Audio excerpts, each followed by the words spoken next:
6 del versículo 1 al 15, nuestro Señor Jesús, a través de milagros, de un gran milagro, les muestra, ¿verdad?, que Él es el Mesías.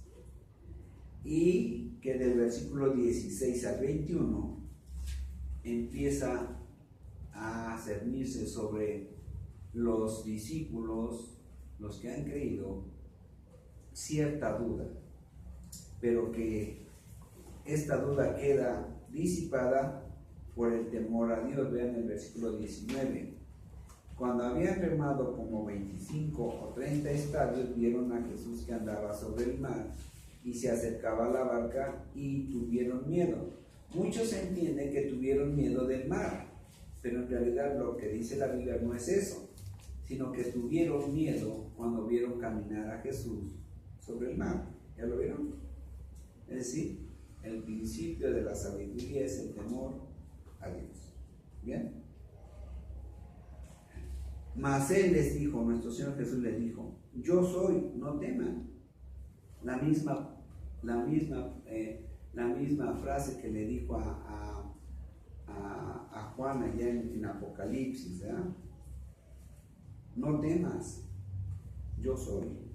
Ellos entonces con gusto le recibieron en la barca, la cual llegó enseguida a la tierra donde iban. La barca es la seguridad.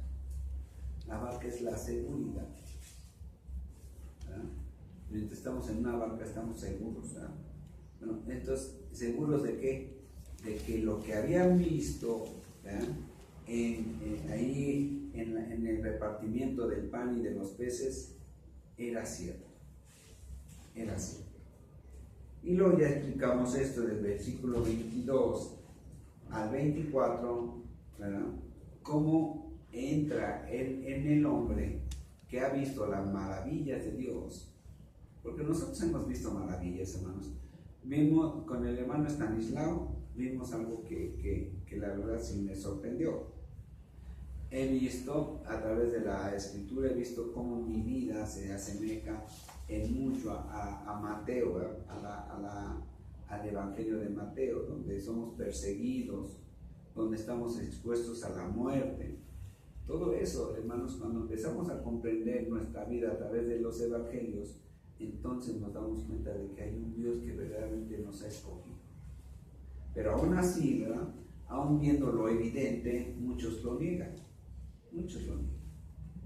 Ya vieron las maravillas, estos hombres habían visto lo que había hecho Jesús, y sin embargo, en una muestra más de su divinidad, ¿verdad?, en la cual Él, sin tener una barca que trasladarse al otro lado de la ribera del mar de Galilea, Él lo hace, y dice la escritura que lo hizo caminando sobre el mar.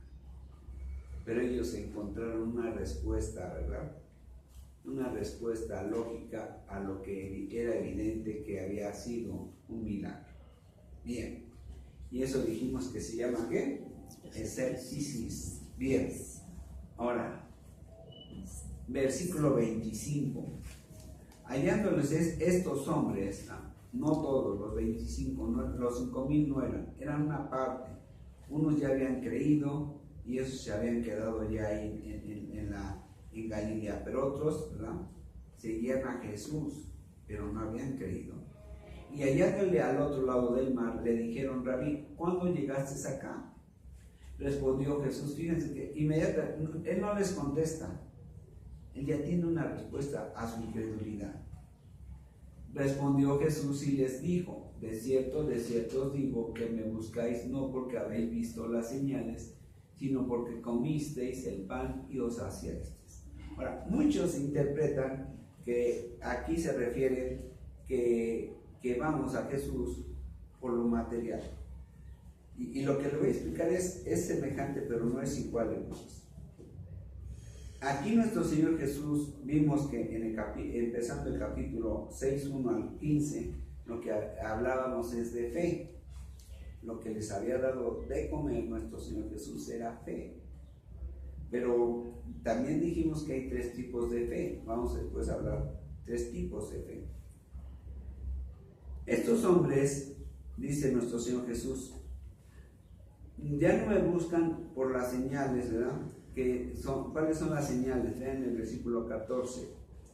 Aquellos hombres entonces, viendo la señal que había hecho, ¿verdad? ¿Qué señal? La señal que se cumplía en él, ¿verdad?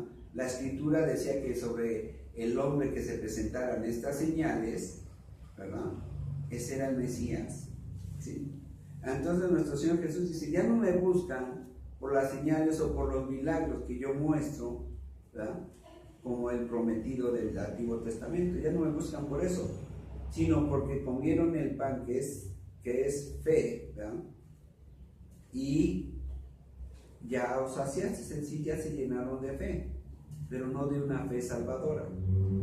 Si hubieran creído si esa era una fe salvadora, entonces ya no tuvieran duda que Jesús había llegado caminando sobre el mar. ¿Sí lo vamos viendo? Ahora, fíjense bien. Ahora nuestro Señor Jesús dice, trabajar no por la comida que perece, sino por la comida que a vida eterna permanece, la cual el Hijo del Hombre os dará, porque a este señaló Dios el Padre. Ahora, ¿cuál es esa comida? La comida. Vamos a ver ahorita. Vean. Vean el versículo 54. Pero vamos a hacer primero, ¿qué dijimos que les faltaba aquí a estos hombres? Dijeron que habían creído. Los que habían creído completamente en Jesús eran unos. Eso ya no los vamos a contar. Ahorita vamos a ir a los que habían creído nada más la señal. Primero habían creído la señal. Y después que había que había un rey, es decir, que creían que había un Dios. Y que esta señal era de juicio. El Mesías. Pero nuestro Señor Jesús dijo que no venía a juicio, que no venía a condenar al hombre, ¿verdad? Sino venía ¿a qué? A salvar. Sin embargo, el judío entendía mal esto, y por eso están mal ellos, ¿verdad? Ellos no comprenden que nuestro Señor Jesús vino a salvarnos en la primera vez. No vino al juicio, al cual ellos están esperando. Y creen que esa es la primera venida, eso están equivocados. Bien, entonces, creyeron en la señal o en juicio, y también creyeron en la escritura.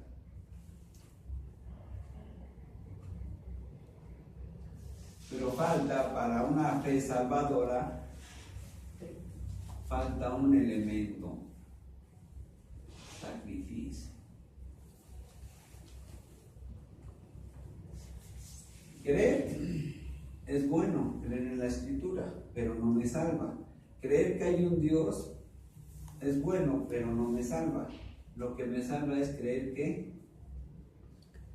esa escritura se cumple en Jesús, y que ese rey es Jesús. Eso es lo que me salva. Y que este rey vino a ser sacrificado para que yo tuviera vida eterna.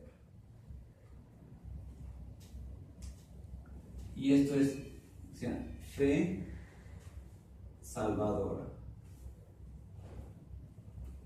Pero solamente cuando se cumplen los tres. Cuando no se cumple esta parte, entonces nosotros no tenemos una fe salvadora. Tenemos una fe general. Una fe que muchos del mundo tienen, pero que no tienen es este factor. Todo esto es la composición de la fe salvadora. ¿Sí lo ven? Ahora, fíjense bien, vamos a regresar al 26. Si hay alguna duda pueden preguntarnos, ¿eh? Ahora dice, respondió Jesús y les dijo, de cierto os digo que me buscan ya no porque creyeron en las señales, los milagros que yo hice, sino porque ahora están llenos de ¿qué? De fe. Están llenos de fe, pero ahora dice, trabajen no por la comida que perece. Esta fe, hermanos, la fe general, la que es nada más de aquí para arriba, ¿verdad? Bueno, vamos. Fe general. para no hacer tanto. Esta fe no es salvadora, es fe general y nada más creemos en la Escritura. Creemos que hay un Dios.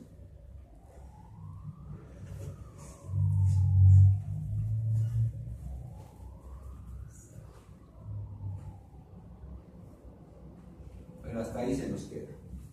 No creemos en Jesús, verdaderamente no creemos en Jesús y no creemos en el sacrificio. ¿Sí? Bien. Nuestro Señor Jesús le dice: usted trabaje no por este tipo de fe, no por este tipo de fe, porque esta fe puede desaparecer, es terrenal, la puede tener cualquier hombre. Deben de trabajar, vean, por la comida que a vida eterna permanece. Deben de trabajar, ¿por qué? Por esto. ¿Por qué razón? Porque los que creyeron totalmente, creyeron. Pero aquí en la iglesia, hermanos, la congregación, la gente viene, ¿verdad? Y solamente unos cuantos son salvos. Y a través del estudio, a través de la predicación, muchos llegan a ser salvos. Por eso es la razón por la cual Dios quiere que se congregue el hombre que ha hecho la declaración de fe, pero que quizá no ha creído. Muchos van a ser salvos durante alguna conferencia, durante un estudio, durante una predicación, porque la mayoría no han creído verdaderamente en Jesús.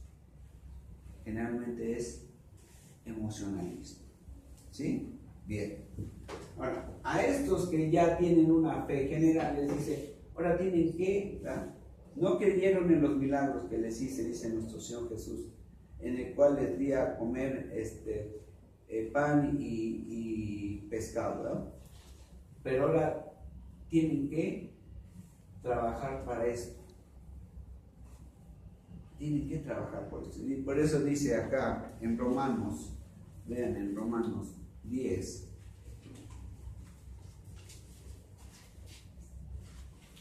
Porque muchos dirían: bueno, a lo mejor no soy salvo, ¿verdad? Por eso habla en el capítulo 9 de Romanos, habla acerca de una elección que es aparentemente promesa de Dios, pero que dice: no es cierto, ¿eh? La promesa es para los espirituales, no para los terrenales. Vean qué dice el Romanos 10:17. Así que la fe es por el oír y el oír por la palabra de Dios. Así que la fe es por el oír y el oír por la palabra de Dios. Estamos trabajando de una manera muy, muy profunda, hermanos. Yo sé que es pesado, esto es muy pesado. El domingo yo voy a enseñar esto, pero de una manera más ligera, más accesible a los que no tienen madurez espiritual.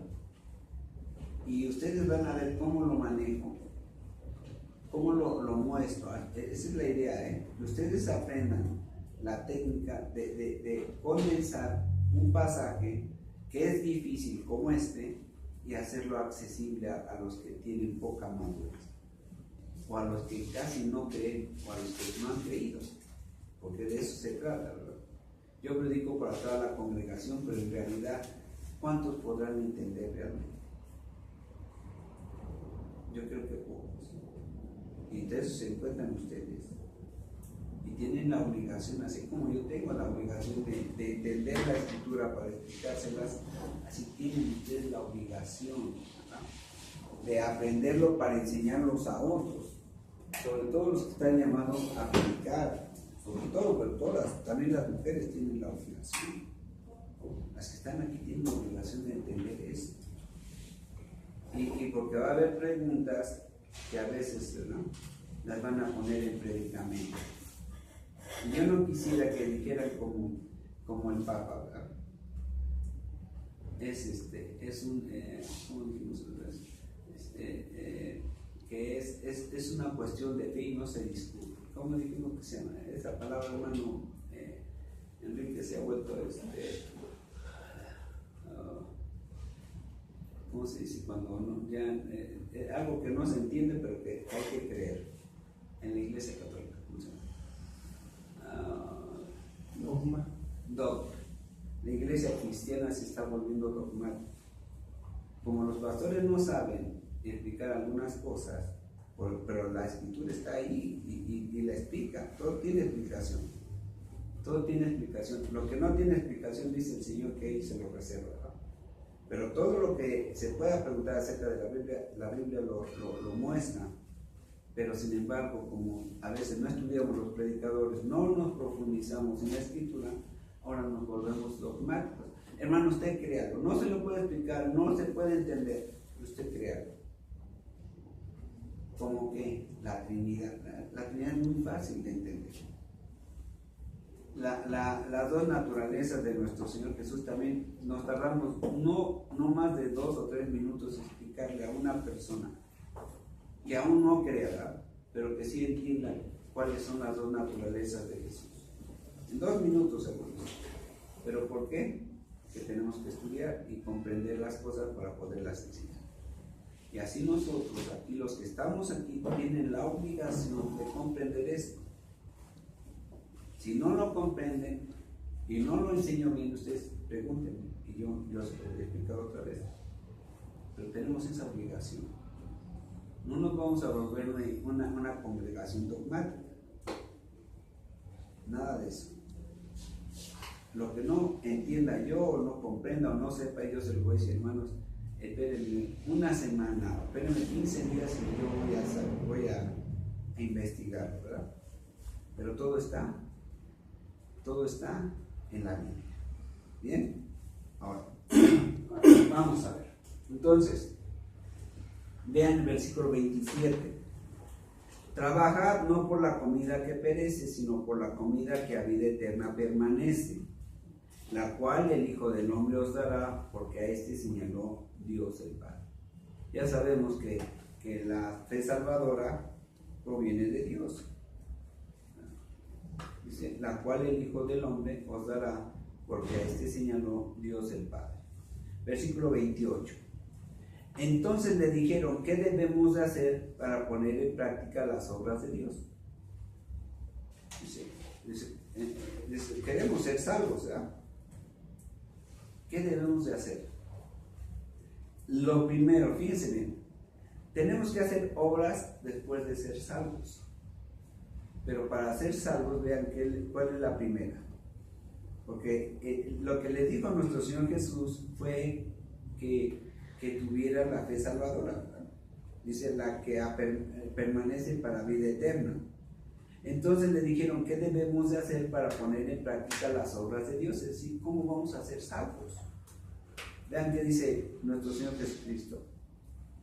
Jesús les dijo, esta es la obra de Dios, que creáis en el que ha enviado. Ya la fe en sí misma es una obra, pero no vamos a decirle que es obra, ¿verdad? Para que no se malentienda. Pero esa obra no pertenece a nosotros, sino es un ¿qué? Don de Dios.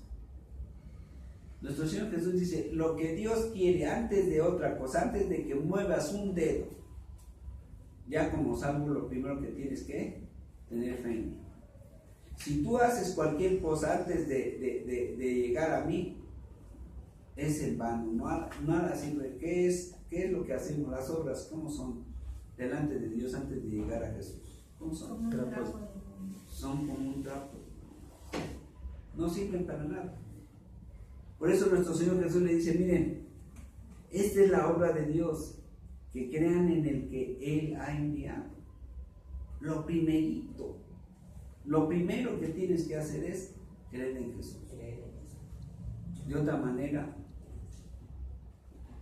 no pasa nada. O si pasa algo, ¿no? Condenación. Versículo 30. Le dijeron entonces, ¿qué señal pues haces tú para que veamos y te creamos qué obra haces? Fíjense bien qué dice. ¿Qué señal? Ya les había dado señal, ¿verdad? dijimos que son estos que están aquí, son parte de los 5,000. Los que habían creído se quedaron allá del otro lado del mar de Galilea. Estos son los que seguían a Jesús, pero que no comprendían todavía ni eran salvos. Entonces dice, ¿qué señal pues haces tú para que veamos, ¿verdad? Y te creamos que tú eres el Salvador? ¿Qué obras haces? Nuestros padres comieron el maná en el desierto, como está escrito, pan del cielo les dio a comer. Dice, haznos un milagro de eso, ¿no? Haznos un milagro de eso. Jesús les dijo, de cierto os digo, no os dio Moisés el pan del cielo, mas mi Padre os da el verdadero pan del cielo. Ahora, quiero que vean esto, hermanos. El maná es símbolo de la escritura, símbolo de la ley, es decir, la parte terrenal de la Biblia. ¿Sí? El maná es la parte terrenal de la Biblia. Nuestro Señor Jesús, el Evangelio, es la parte espiritual de la Escritura. Aquí es muy fácil esto. Vean, la Biblia tiene 2 niveles: el terrenal y el espiritual.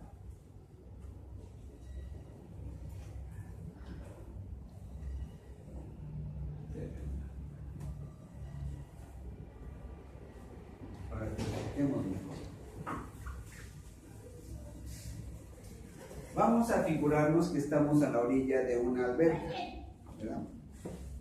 Entonces, yo me paro a la orilla de la alberca y yo nada más veo lo de encima, no puedo ver más, ¿verdad?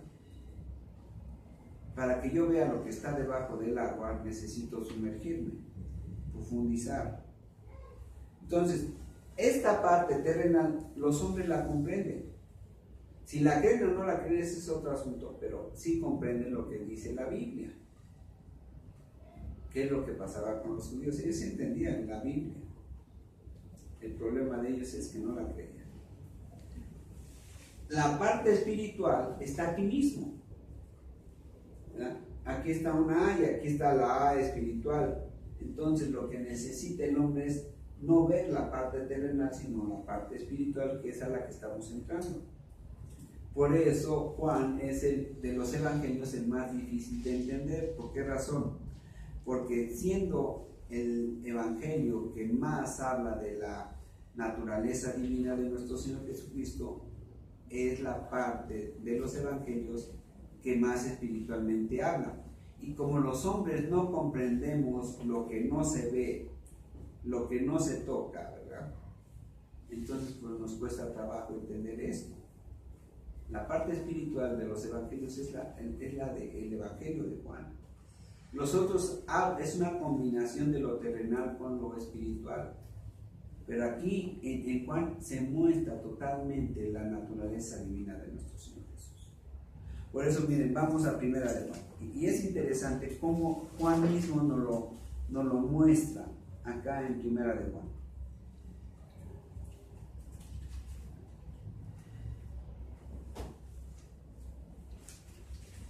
Primera de Juan. Dice, vean lo que dice el versículo 1. Lo que era desde el principio, lo que hemos oído, lo que hemos visto con nuestros ojos, lo que hemos contemplado y palparon nuestras manos tocante al verbo de vida.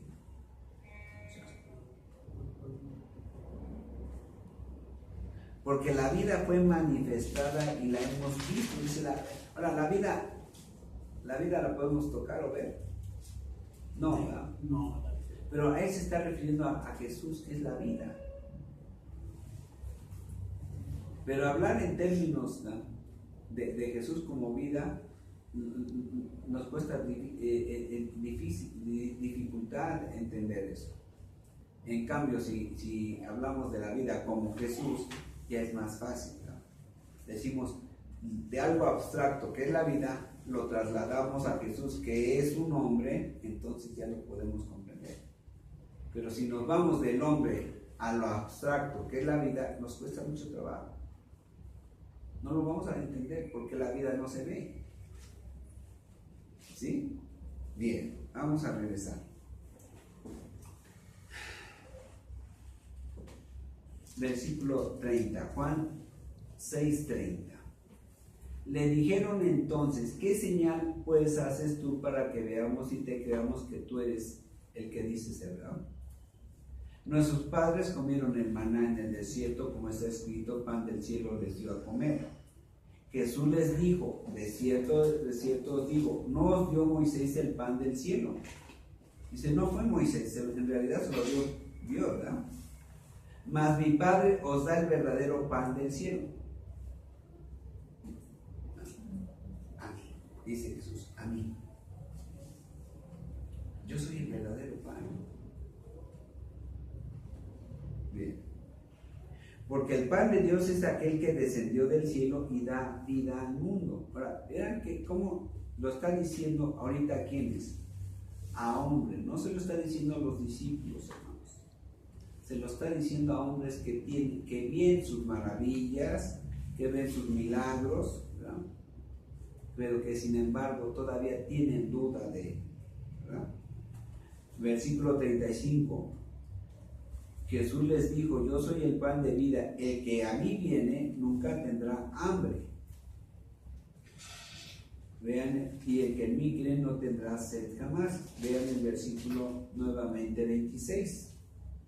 Respondió Jesús y les dijo, de cierto os digo, me buscáis no porque habéis visto las señales, sino porque comisteis el pan y os saciasteis. Les había dado pan y pez.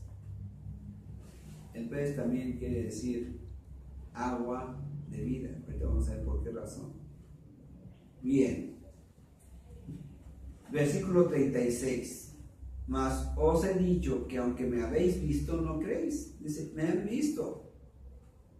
Me han visto a mí. Han visto lo que hago. Han visto mis señales. Todas las cosas que yo hago, ¿verdad? Dice Jesús, pues son las señales de que yo soy el Mesías, que soy el enviado de Dios. Todo lo que el Padre me da, vendrá a mí, y al que a mí viene, no le echo fuera. Ahora dice, todo lo que el Padre me da, vendrá a mí. Si ustedes vienen a mí, yo no les echo fuera. Y al que a mí viene, no le echo fuera. Es decir, no le rechazo. Porque he descendido del cielo no para hacer mi voluntad, sino la voluntad del que me envió. Y esta es la voluntad del Padre, el que me envió, que de todo lo que me diere, no pierda yo nada, sino que lo resucite en el día postrero. Fíjense bien, voy a explicar del 37 al 39. Dice, el Padre me da, dice, todo el que viene a mí es porque el Padre me lo ha mandado. Y si viene del Padre, yo no lo voy a rechazar. Y yo lo voy a salvar. Porque esa es la voluntad del Padre. Que de todos los que vienen a mí, que Él me mandó, no se pierda nada. Nada se pierde. ¿Sí? O sea, si vamos a Jesús es porque el Padre así lo determinó. Y Jesús no juzga al hombre. Dice, viene de parte del Padre, y entonces yo lo recibo, y la voluntad del Padre es que yo no pierda a ninguno de estos. Yo no pierda a ninguno de estos, porque Él me los ha dado. Y yo sé cuando el Señor me lo ha mandado, dice nuestro Señor Jesucristo, yo sé cuando me los ha mandado el Padre, que a ninguno voy a perder. Bien. Versículo 40. Y esta es la voluntad del que me ha enviado, que todo aquel que ve al Hijo y cree en Él tenga vida eterna. todo aquel que ve al Hijo y cree en Él tenga vida eterna, y yo le resucitaré en el día postrero. Ahora, ¿hemos visto a Jesús? Sí, ¿Qué dicen los demás? sí. Físicamente no lo hemos visto, pero espiritualmente ya lo hemos visto. Y hemos creído que Él es el Hijo de Dios. Y por eso tenemos que vida eterna, y vamos a ser resucitados en el día último. ¿Sí? Murmuraban entonces de Él los judíos, porque había dicho: yo soy el pan que descendió del cielo.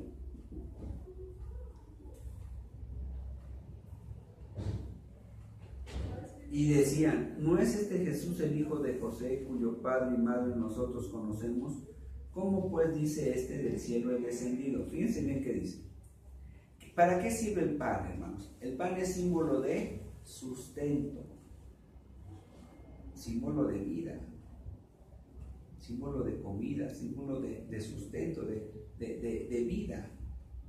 Si no hay pan, ¿verdad?, no hay vida. Algunos suelen decir: comemos papitas. No estoy hablando, es el símbolo de la vida, ¿verdad? Entonces dice que la vida, la cual Dios solamente la puede dar, nos dice que Él es la vida que ha descendido del cielo. Y vamos a Juan 1. Juan 1.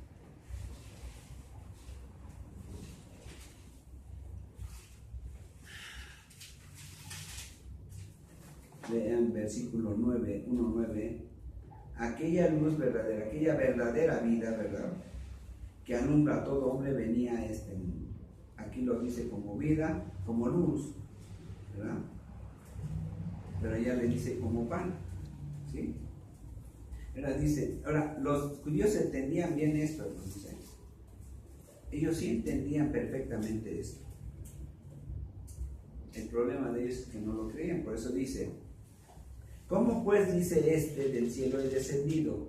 Porque nosotros conocemos a su padre, que es hombre, conocemos a su madre, que es ser humano, ¿verdad?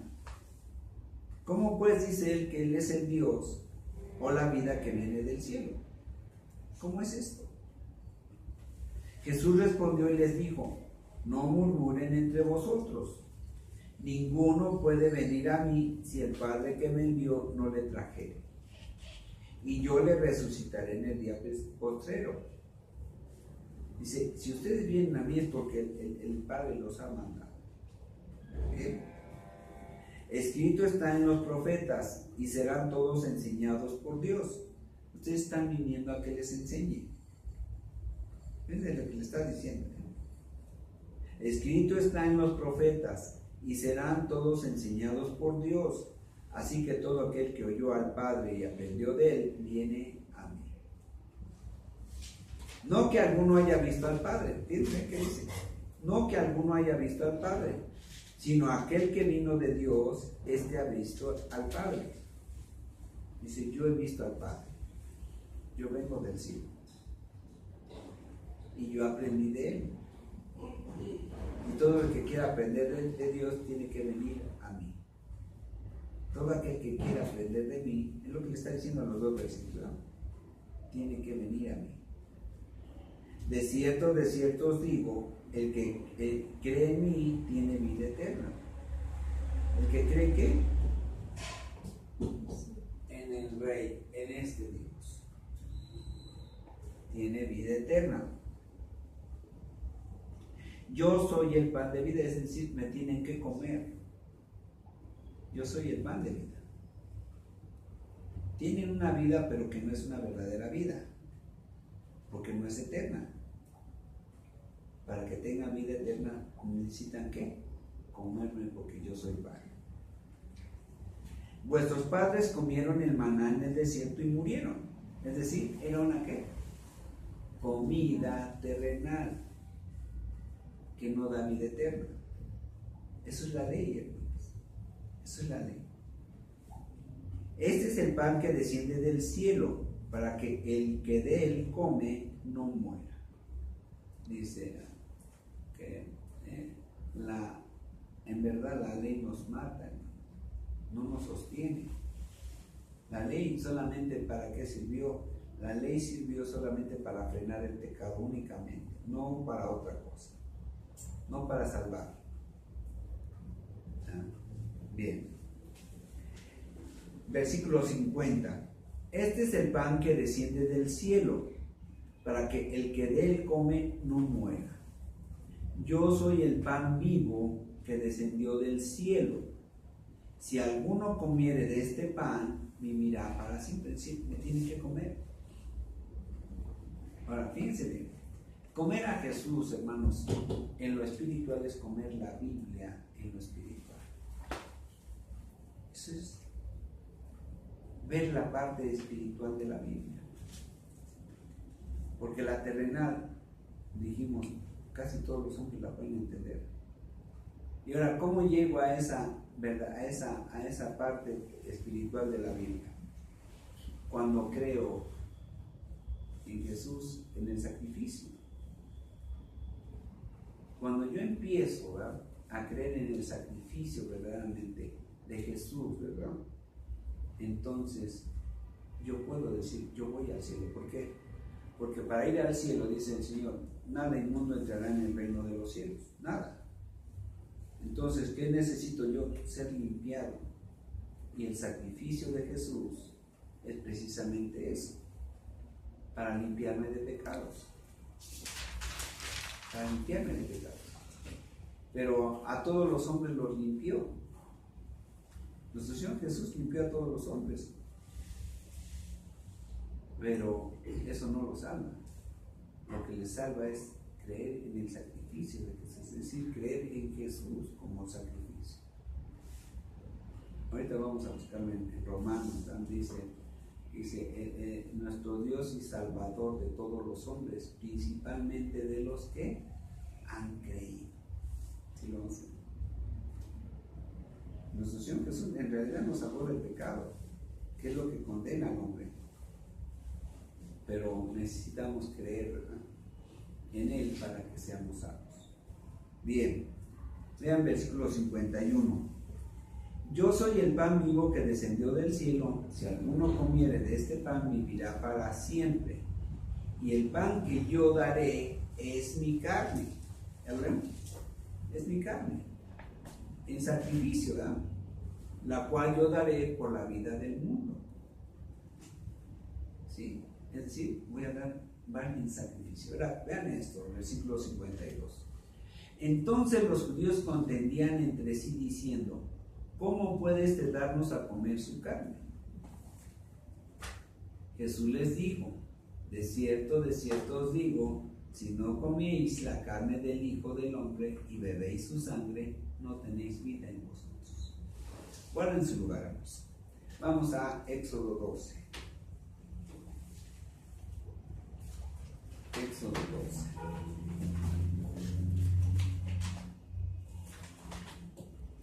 Vean.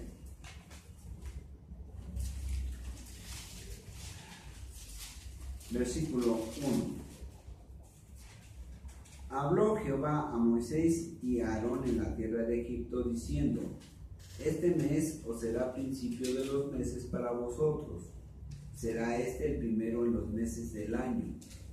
Hablad a toda la congregación de Israel, diciendo, en el 10 de este mes, tómese cada uno un cordero según la familia de los padres, un cordero por familia. Mas si la familia fuere tan pequeña que no baste para comer el cordero, entonces él y su vecino inmediato a su casa tomarán uno según el número de las personas. Conforme al comer de cada hombre, haréis la cuenta sobre el cordero. ¿Sí? Que no se desperdicie nada, que esté completito y que alcance para todos. El animal será sin defecto, macho de 1 año. Lo tomaréis de las ovejas o de las cabras. Y lo guardaréis hasta el día 14 de este mes, y lo inmolará toda la congregación del pueblo de Israel entre las 2 tardes. Tomarán de la sangre y la pondrán en los dos postes y en el dintel de las casas en que lo han de comer, y aquella noche comerán la carne asada al fuego, y panes sin levadura con hierbas amargas lo comerán. Ninguna cosa comeréis de él cruda, ni cocida en agua, sino asada al fuego, su cabeza con sus pies y sus entrañas. Ninguna cosa dejaréis de él hasta la mañana, y lo que quedare hasta la mañana lo quemaréis en el fuego. Y lo comeréis así, ceñidos vuestros lomos, vuestro calzado en vuestros pies, y vuestro bordón en vuestra mano. Y lo comeréis apresuradamente, es la Pascua de Jehová. Lo que le está diciendo nuestro Señor Jesucristo, ellos ya entendían perfectamente este capítulo, que ese cordero era el cordero de salvación, era el cordero que expiaba los pecados, que limpiaba los pecados. Y nuestro Señor Jesucristo le está diciendo, miren, ese cordero soy yo, por eso me tienen que comer, es mandato de Dios que lo coman, me tienen que comer, pero no terrenalmente, obviamente, ¿verdad? Me tienen que comer espiritualmente, y yo soy aquel que en prefiguración, ¿verdad?, lo saqué de la tierra de Egipto. Yo soy ese cordero. Y hubo un pacto anterior, pero ahora hay un nuevo pacto. Ahora imagínense, hermanos, que el padre de ustedes les dice, hijos, vamos a hacer un pacto. Dios es el que hace pacto con el hombre, no el hombre con Dios. Y le dice, mira, el pacto es que tú vas a estar en esta casa todo el resto de tu vida. Y de repente viene un vecino, o quizás un hijo de él, pero que ustedes no conocían. Voy a pensar que su padre tuvo otro hijo, al cual ustedes no conocían. Y ahora dice, ¿sabes qué? Tu padre, que es mi padre, me dice que ahora tienes que irte a otra casa. Oye, ¿cómo? Pero si mi papá antes de morir me dijo esto. Pues sí, pero si le crees a él, debes de creer en mí, porque en lo espiritual se ve claramente que Jesús es el Señor. Que el Padre, ¿verdad?, tenía escondido en la Escritura, que es lo que dice Efesios, ¿verdad?, tenía escondido en la Escritura el pacto con Jesús. Estaba escondido. ¿Hasta qué? Hasta que llegara el Espíritu Santo y nos diera luz para poder comprender ese nuevo pacto. Pero ahí estaba. Miren, vamos a Salmo 2. Entonces, cuando empecemos a ver espiritualmente la Escritura, entonces empezamos a ver que está el Hijo ahí, ¿verdad? Vean, Salmo 2, 7. Yo publicaré el decreto, Jehová me ha dicho, mi hijo eres tú. Hay un hijo de Dios. Y no es David, ¿verdad?, porque mucho tiempo los judíos dijeron y alegaron que este salmo aplicaba a Jesús, a David, ¿verdad? Pero vean qué dice: yo te engendré hoy, pídeme y te daré por herencia las naciones, y como posesión tuya los confines de la tierra. Eso no se cumplió en David, ni siquiera en Salomón, que se extendió más el reino ahí, ¿verdad? Los quebrantarás con vara de hierro, como vasija del alfarero los desmenuzarás. Ahora pues, oh reyes, sed prudentes y admitid amonestación, jueces de la tierra. Servid a Jehová con temor y alegraos con temblor. Honrad al Hijo para que no se enoje y perezcáis en el camino, pues inflama de pronto su ira. Bienaventurados todos los que en él confían. Vean el versículo 1. ¿Por qué se amotinan las gentes y los pueblos piensan cosas vanas? Se levantarán los reyes de la tierra y príncipes consultarán unidos contra Jehová y contra su ungido, diciendo: rompamos sus ligaduras y echemos de nosotros sus cuerdas. El que mora en los cielos se reirá, el Señor se burlará de ellos. Luego hablará a ellos en su furor y los turbará con su ira. Pero yo he puesto mi rey sobre Sión, mi santo monte. Un salmo mesiánico, totalmente, que no puede aplicarse a David de ninguna manera. Bien, ahora vamos a jueces.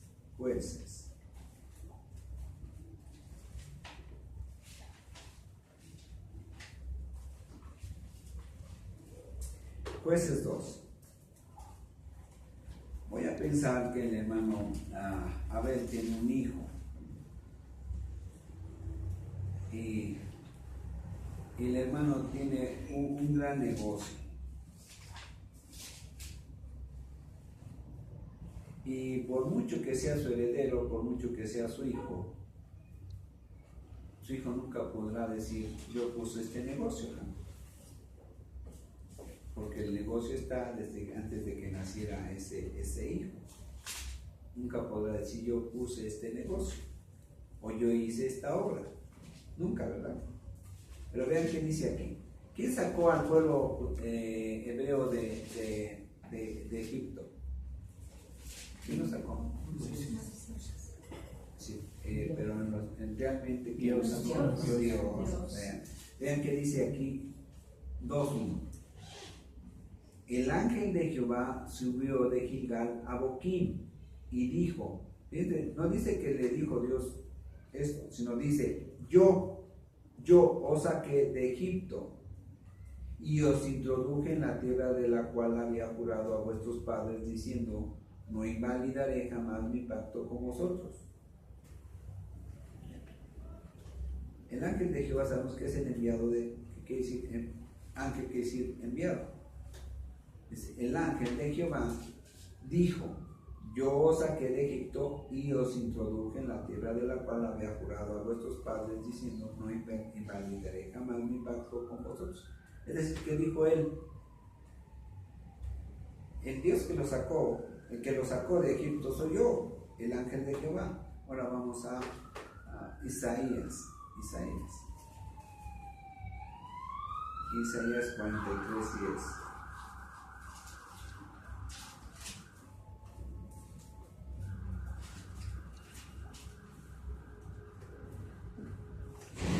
Vosotros sois mis testigos, dice Jehová, y mi siervo que yo escogí para que me conozcáis y creáis y entendáis que yo mismo soy. Antes de mí no fue formado Dios, ni lo será después de mí. Yo Jehová, y fuera de mí no hay quien salve. Pero dice que el pueblo hebreo es testigo de lo que va a decir Dios, ¿verdad? Dice: y mi siervo, él escogió un siervo para que conocieran a Jesús, para que conocieran a Jehová Dios, y para que crean en Jehová Dios y entiendan que ese siervo es el mismo que Dios, es el mismo que Jehová Dios. Y además dice: antes de mí no fue formado Dios, ni lo será después de mí.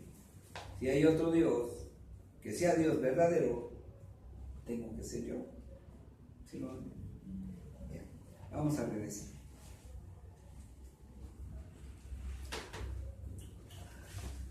Versículo 52, Juan 6:52. Entonces los judíos contendían entre sí diciendo: ¿cómo puede este darnos a comer su carne? Jesús les dijo: de cierto os digo, Si no coméis la carne del Hijo del Hombre y bebéis su sangre, no tenéis vida en vosotros. Yo soy ese cordero que Dios les mandó que comieran. Es lo que yo soy.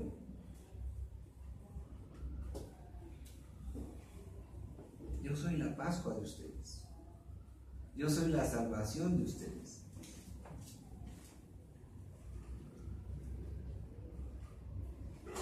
Y además, dice, ellos entendían que no había otro salvador más que Dios, ¿verdad? Yo soy su salvación. Si no comen de mí,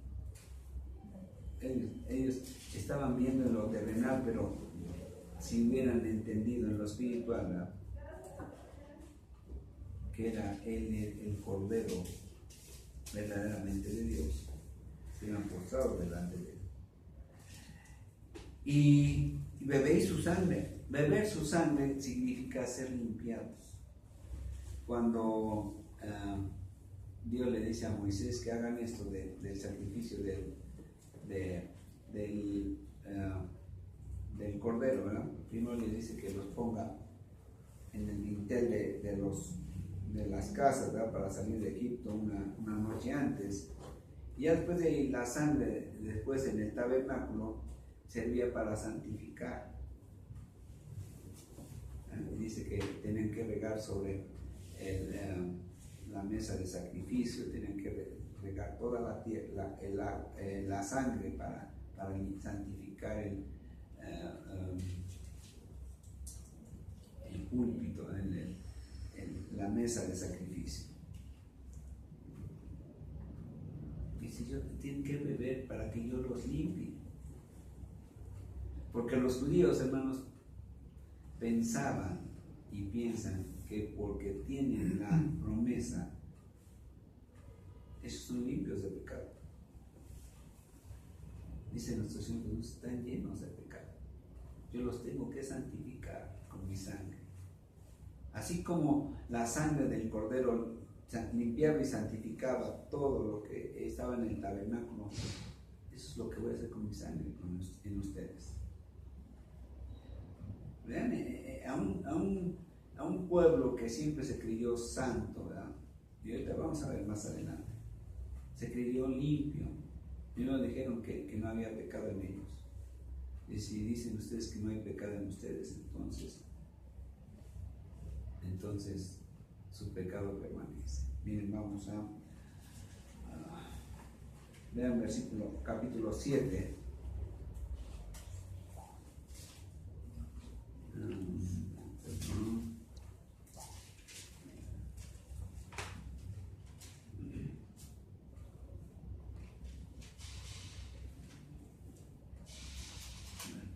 Ahorita lo buscamos, perdón. Vamos a regresar aquí a Juan, mientras terminamos Juan. Versículo 53.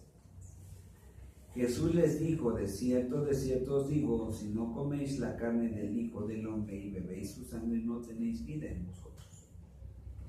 El que come mi carne y bebe mi sangre, tiene vida eterna. Y yo le resucitaré en el día posterior. Es decir, que ustedes dependen de mí. Dependen de mí. También les dice lo mismo en el capítulo 15. Pero vean, aquí se lo dice al pueblo. En el capítulo 15, ¿a quién se lo dice? A sus hijos. Bien. 55. Porque mi carne es verdadera comida y mi sangre es verdadera bebida. Lo que dice, miren, eso que hacían ustedes era solamente una sombra. Era un simbolismo, por decirlo así. Ustedes ven que ustedes siguen muriendo, igual que sus padres, ¿no? ¿Por qué? Porque todavía no se han limpiado su carne. Yo la voy a limpiar, ¿verdad?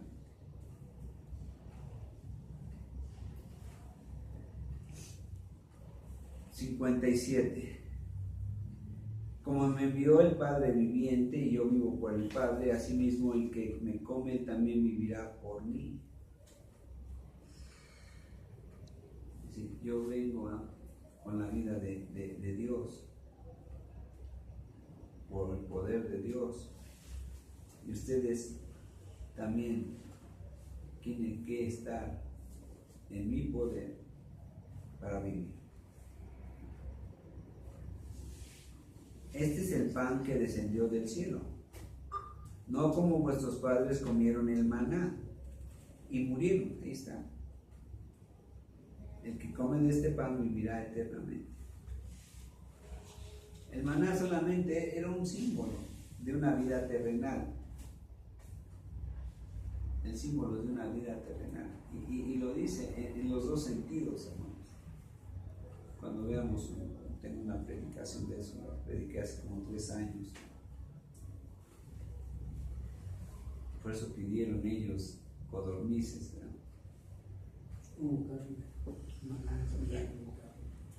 Pero ahí el maná ahí viene a ser la vida espiritual, no la vida eterna, ¿eh? La vida espiritual es una cosa y la vida eterna es otra cosa.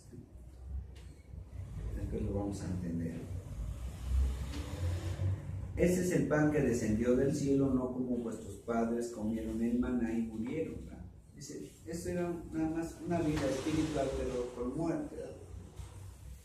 Con muerte, finalmente. Pero los que comen de mí, ellos vivirán eternamente. No es para esta vida, es para la otra. Es para la otra. Estas cosas dijo en la sinagoga, enseñando en Capernaum. Estas cosas dijo en la sinagoga, enseñando en ¿dónde? Entre los incrédulos. Entre los incrédulos. Al oírlo, muchos de sus discípulos dijeron: dura es esta palabra, ¿quién la puede oír? ¿Quién la puede asimilar? ¿Verdad? ¿Quién la puede creer? Que Dios está aquí entre nosotros, que Dios viene a darnos vida. Por eso le dicen en el versículo, capítulo 10, vamos al capítulo 10, versículo 31. Después de que nuestro Señor Jesús les dijo que Él y el Padre uno son, entonces los judíos volvieron a tomar piedras para apedrearle. Jesús les respondió: muchas buenas obras os he mostrado de mi Padre, ¿por cuál de ellas me apedreáis? Le respondieron los judíos diciendo: por buena obra no te apedreamos, sino por la blasfemia, porque tú siendo hombre te haces.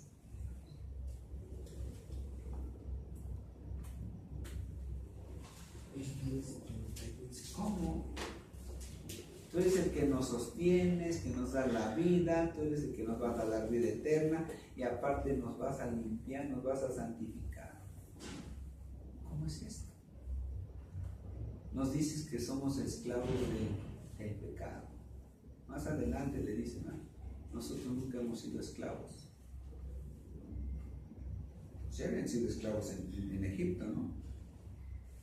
Ellos se referían al pecado, ¿no? Nunca hemos sido esclavos de nadie. Y ahora nos dicen: tienen que ser limpiados, tienen que ser santificados, tienen que ser perdonados a través de Él.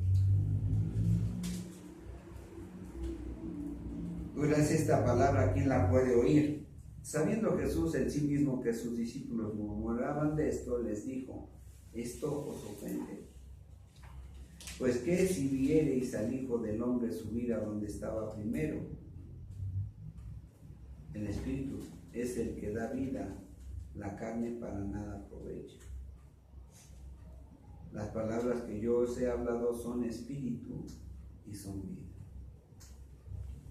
Dice, la vida terrenal no tiene sentido.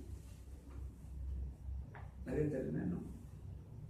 Así que si me quieren ver a través de lo terrenal, no les sirve de nada.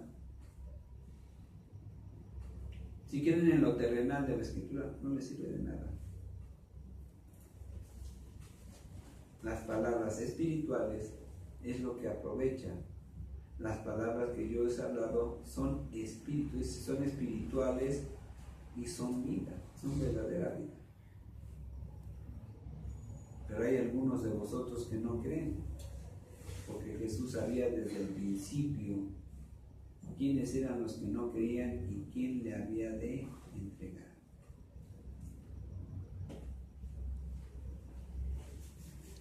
Nuevamente regresamos al versículo 14.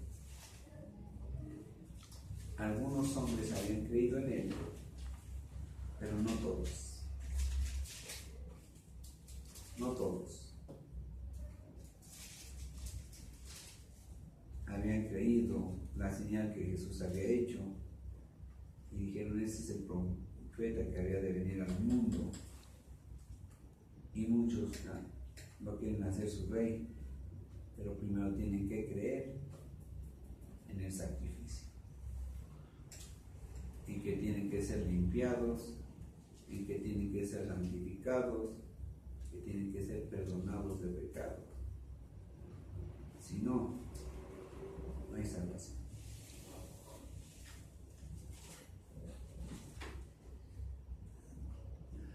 Dura es esta palabra. Cuando el hombre en el mundo le decimos: ¿usted cómo puede ir al cielo? No he matado a nadie, no he robado a nadie, no le he mentido a nadie, me he portado bien, soy buena persona. Y cuando les decimos esto, les mostramos su pecado, su necesidad de Jesús para limpiarlos de pecado. Entonces les es duro oír eso.